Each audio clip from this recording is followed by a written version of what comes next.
मिट्टी की best pH 6.5 से 7.5 के बीच होती है। अगर पीएच 6.5 से 7.5 के बीच में है तो इसमें फसल उत्पादन बहुत अच्छा होता है, सभी पोषक तत्वों की उपलब्धता होती है और सूक्ष्मजीव भी बड़ा अच्छा काम करते हैं।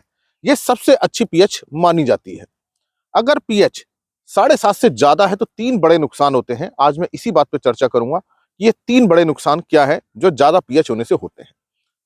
अगर पीएच 7.5 से ज्यादा जा रही है, 8 भी हो सकती है, 8.5 भी हो सकती है और इससे ज्यादा भी हो सकती है, तो सबसे बड़ा नुकसान यह है कि जो कुछ पोषक तत्व हैं, जैसे जिंक है, आयरन है, कॉपर है, मैग्नीज है, इनकी उपलब्धता कम हो जाती है। ये इनसॉल्युबल हो जाते हैं, अघुलनशील हो जाते हैं, पानी में घुलते नहीं है ज्यादा पीएच होने पे, जिस कारण से इनकी उपलब्धता कम हो जाती है। मिट्टी में रहते हैं लेकिन अघुलनशील रहते हैं, जिस कारण से ये जड़ों को उपलब्ध नहीं हो पाते और पौधों की बढ़वार पर उसका असर पड़ता है। तो कुछ पोषक तत्वों की तो कमी होने लगती है। दूसरा नुकसान यह है कि कुछ पोषक तत्वों की उपलब्धता बहुत ज्यादा हो जाती है, इतनी ज्यादा हो जाती है कि वो टॉक्सिक हो जाते हैं।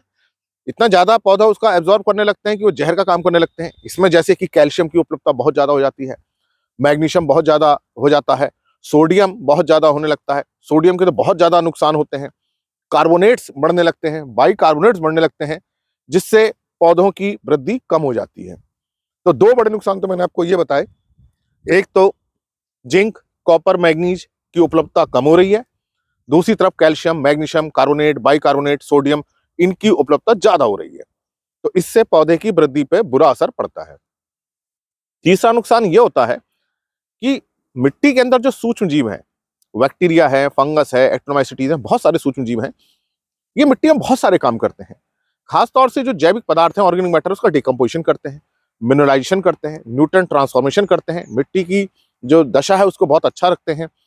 तो सूक्ष्म जीव पोषक तत्वों को उपलब्ध कराने में बहुत सहायता करते हैं। बहुत सारे न्यूट्रिएंट ट्रांसफॉर्मेशन जैसे नाइट्रोजन का है, सल्फर का है, ये सूक्ष्म जीवों की सहायता से ही होता है।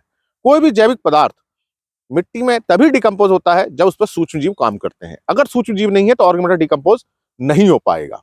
तो जो ये सूक्ष्म जीवों की जो सबसे ज्यादा संख्या होती है वो 6.5 से 7.5 के बीच में होती है।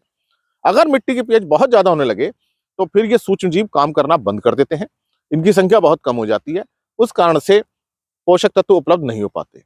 तो ये 3 बड़े कारण हमें नजर आ रहे हैं कि कुछ पोषक तत्व बहुत ज्यादा हो जा रहे हैं, कुछ पोषक तत्वों की कमी हो जा रही है और सूक्ष्म जीवों की सक्रियता कम होने की वजह से जो न्यूट्रिएंट ट्रांसफॉर्मेशन है, जो न्यूट्रिएंट का चक्र रहता है पोषक तत्वों का, वो कमजोर पड़ जाता है, जिससे कि पोषक तत्व उपलब्ध नहीं हो पाते हैं। तो मिट्टी की हमें पीएच की जांच करनी चाहिए और अगर ये पीएच ज्यादा जा रही है तो अब इसको हम कैसे सुधार कर सकते हैं। तो इसका सबसे अच्छा बेस्ट तरीका यह है कि बारिश के दिनों में पानी इकट्ठा कर लीजिए, मेड़ चारों तरफ बना लीजिए और पानी को रोक करके निच्छालन कीजिए, लीचिंग कीजिए, ताकि जो साल्ट है वो पानी के साथ बह करके पानी में घुल करके नीचे चले जाए, जमीन से नीचे चले जाए, जड़ से नीचे चले जाए। इसे हम निच्छालन या लीचिंग कहते हैं। तो ये करना बहुत जरूरी है और इस काम के लिए अच्छा पानी चाहिए, साफ पानी चाहिए, अच्छी क्वालिटी का पानी चाहिए। इसके लिए बारिश का पानी अच्छा रहता है। तो बारिश के दिनों में चारों तरफ मेड़ बना करके लीचिंग करें। अगर सोडियम बहुत ज्यादा हो रहा है तो फिर हमें जिप्सम डालना पड़ेगा। पहले खेत में जिप्सम मिला दें, उसके बाद पानी भर के लीचिंग करें, ताकि सोडियम फिर ये जिप्सम से रिएक्शन करेगा, सोडियम सल्फेट बनेगा और ये सोडियम सल्फेट बनकर के पानी के साथ नीचे चला जाएगा, सोडियम की जो मात्रा कम हो जाएगी। तो ये हमको उपाय करना चाहिए, लीचिंग हम करें। और साथ साथ अगर हम ग्रीन मैन्योरिंग कर सकते हैं, ढैंचे की हरी खाद अगर ले सकते हैं तो हमें ही लेना चाहिए।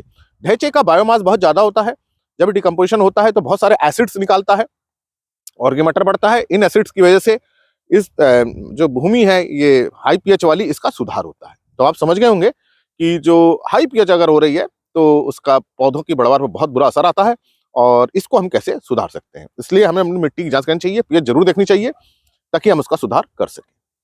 इसी प्रकार के लेक्चर्स को देखने के लिए कृषि किसान प्लेलिस्ट देखिए और अगर चैनल सब्सक्राइब नहीं किया तो सब्सक्राइब कीजिए। धन्यवाद।